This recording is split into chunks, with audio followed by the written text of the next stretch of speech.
Common mistake ng mga new creator na nagpapababa ng engagement.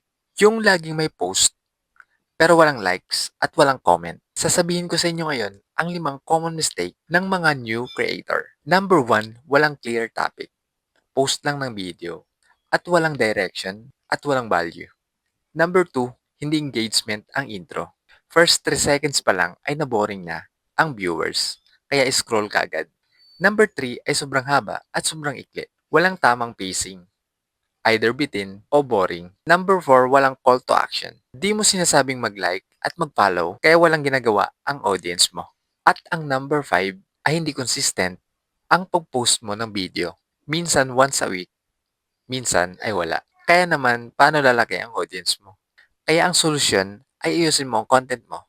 Gawin mo engaging, clear, at mag-post ka regularly. Dahil hindi sapat ang mag-post ka lamang.